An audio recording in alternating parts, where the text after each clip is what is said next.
এই দেখো গাছ কৌটোটা কোনোদিনও যাবে বলে আমার মনে হয় না। Guys, welcome back to my channel and welcome back to another blog. দুপুর রোদ্দুরে বেরোচ্ছি আমি। কোথায় যাচ্ছি চলো যেতে যেতে বলছি।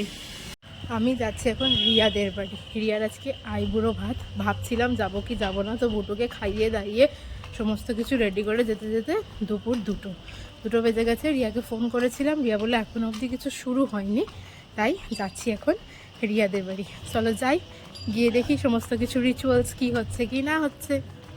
টুকটুক করে হাঁটতে হাঁটতে আমি চলে এসেছি রিয়াদের বাড়ি। আর রিয়াদের বাড়ির ডিস্টেন্স আমাদের বাড়ির থেকে মোটামুটি ধরো ওই 3-4 মিনিটের হাঁটা পথ হবে আর কি। এসে দেখি রিয়া মোটামুটি বসে পড়েছে সব কিছু গুছিয়ে নিয়ে আর কি, মানে গুছিয়ে নিয়েও বসেছে। আর এখানে বাড়ির গুরুজনেদের আশীর্বাদ পর্ব চলছে। রিয়া হচ্ছে বাড়ির ছোট মেয়ে, আর ওদের বাড়ির রিয়াদের যে জেনারেশনটা আছে সেটার লাস্ট বিয়ে হচ্ছে রিয়ারই। বাকি সব দাদা দিদিদের বিয়ে হয়ে গেছে, ইভেন শুধু বিয়ে হয়ে যায়নি, সবার ছেলে মেয়েও অনেক বড় বড় হয়ে গেছে।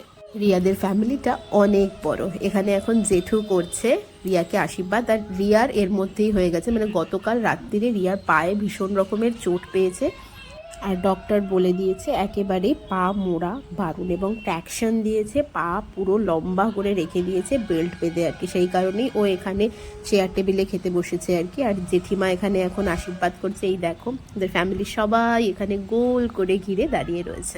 রিয়া হলো আমার একদম ছোট্টবেলার বন্ধু, যাকে বলা হয় বেস্ট ফ্রেন্ড ফর এভার আর কি। আসলে রিয়া আর আমার বন্ধুত্বটা খুব ছোটবেলা থেকে, আমার প্রাইমারি স্কুল থেকে একসাথে পড়তাম। 11-12-এ গিয়ে আমাদের স্ট্রিম আলাদা হয়েছিল, কিন্তু আমরা একই স্কুলে ছিলাম। মানে ওই ছোটবেলার বন্ধুত্বটা না আমাদের এখন আর মানে শুধু বন্ধুত্বের রিলেশন নেই, আমাদের একটা ফ্যামিলিগত ভীষণ ভালো রিলেশন হয়ে গেছে। রিয়ার আর আমার রিলেশনটা সত্যিই বেস্ট ফ্রেন্ড ফর এভার। এখন হয়তো অত কথা হয় না, এখন আরও কমে যাবে, কিন্তু বন্ধুত্বটা সারা জীবন থেকেই যাবে। বাজছে এখন 3:45। রিয়াদের বাড়ি থেকে বেরোলাম, বেরিয়ে যাচ্ছি এবার বাড়ি যাই। বুটু ওদিকে বাড়িতে কান্নাকাটি শুরু করেছে।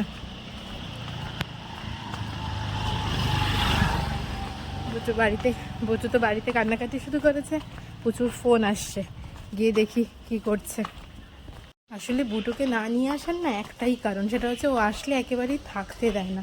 মানে আমি যে বেশ কিছুক্ষণ বসবো, আর এরকম অনুষ্ঠান বাড়ি আসলে তো কিছুক্ষণ সময় একটু বসতেই হয় না, কিছু করার নেই আর কি। ও যেহেতু বসতে দেয় না, তো সেই কারণে আমি ওকে নিয়ে আসতে পারি না। যাচ্ছি হেঁটে হেঁটে, হাঁপিয়ে গেলাম রোদের মধ্যে হেঁটে হেঁটে যেতে যেতে। ফটাফট যাই বাড়ি। বাইরে যাওয়া মানেই বুটুর বাইরে এসে দাঁড়িয়ে থাকতে হবে আমার জন্য। দেখো দেখো এখানে ওয়েট করছে আমার জন্য। দেখো কি হলো, এখানে দাঁড়িয়ে আছিস কেন? হ্যাঁ, মেহেন্দি উঠেছে হাত থেকে? দাও, মেহেন্দি পড়েছে হাতে। কখন তুললি?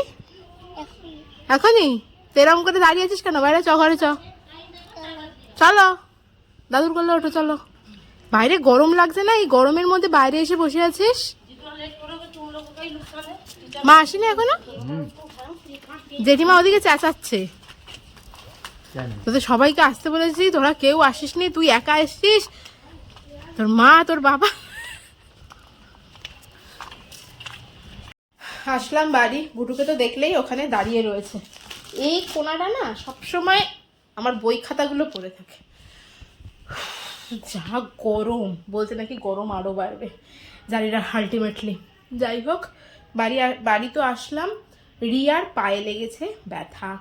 কালকে রাত্রেবেলা আমি তো ঘুরে চলে এসেছি, তারপরে নাকি রাত্রেবেলা নাচানাচি করতে গিয়ে রিয়ার এক দাদার ছেলে আছে, ছোট পুচকু, বেশি বয়স না, 3-4 বছর মতো বয়স হবে, আমার মেয়ের থেকে হয়তো একটু বড় হবে। ও ওই করতে করতে বোধহয় পায়ের ওপর গিয়ে পড়েছে, দিয়ে ওর পায়ে এনিহাও লেগে গেছে। আর রিয়ার পায়ে খুব ছোটবেলা থেকে একটা চোটের প্রবলেম আছে আর কি। আমরা যখন একসাথে নাচ শিখতাম, ওই নাচ করতে করতে ওর একটা রকম সমস্যা হয়েছিল, তারপর থেকে মাঝে মাঝে ওর ওটা হতো, আর সেটাই ঠিক বিয়ের আগেই হতে হলো আর কি। আজকে সকালে ডক্টরের কাছে গেছিলো, ডক্টর বেল্ট দিয়ে দিয়েছে আর বলে দিয়েছে পা কোনোভাবেই মোড়া যাবে না। এটাই হচ্ছে সবথেকে বড় সমস্যা। কালকে ওর বিয়ে আর আজকে এই প্রবলেম। বেল্ট দিয়ে দিয়েছে, মানে চেয়ারে বসে বিয়ে করতে হবে, পা মুড়তে পারবে না, ডাক্তার স্ট্রিক্টলি মানা করে দিয়েছে এই বিষয়ে।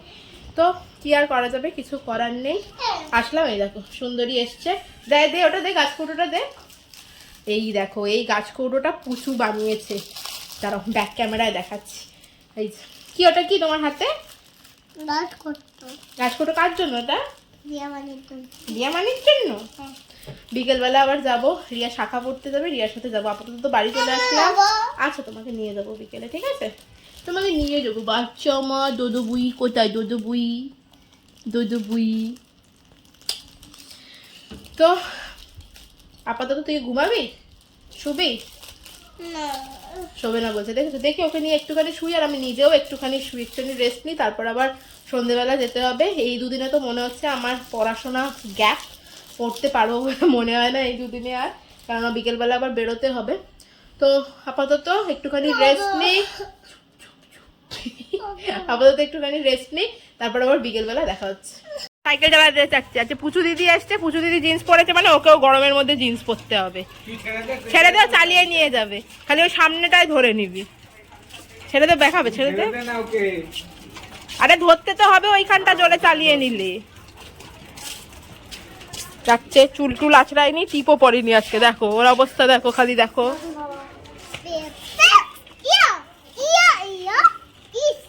টাটা। ও পুচু দিদিকে পেলে টাটাও করছে না, টাটা। তাড়াতাড়ি ঘুরে আয়, রিয়ামানিদের বাড়ি যাবো তো, গাড়ি সামনে, তাড়াতাড়ি ঘুরে আয়। প্যাডেল কর দেখি, একটু প্যাডেল কর।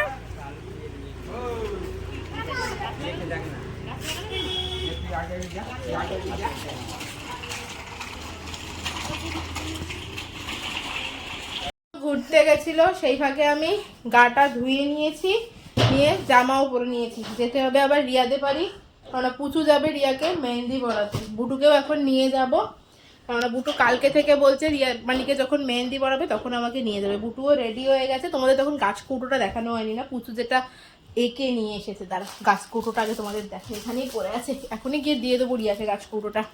আমার কাছে দাও। এই দেখো গাছ কৌটোটা, এইটা পুচু নিজে হাতে এঁকেছে রিয়ার জন্য, নিজে বানিয়েছে। এদিকে এটা, আর এইখানে সৈকত, রিয়া, আর ওখানে ওদের বিয়ের ডেটটা লিখেছে গাছ ছড়া দিয়ে। সুন্দর হয়েছে না?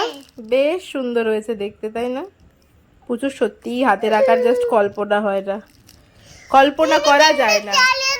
কি চালাবো এখন? ইনিমিনি টাপাটিনি জানাতে হবে। আর এখানে শাড়ি সব চারদিকে ছড়িয়ে ছড়িয়ে রেখে দিয়েছি, কি পরবো কি পরবো না জানি না। এই শাড়িটা ভাবছি গায়ে হলুদের দিন পরবো, এটা ইয়েলো কালারের রয়েছে, আর মানে গায়ে হলুদ মানে কালকে সকালে, আর এটা রাত্রিরে পরবো কিনা এখনো কনফার্ম না, দেখি কি করি। এখন যাব রিয়াদের বাড়ি, চলো যাই, রিয়াদের বাড়ি থেকে ঘুরে আসি।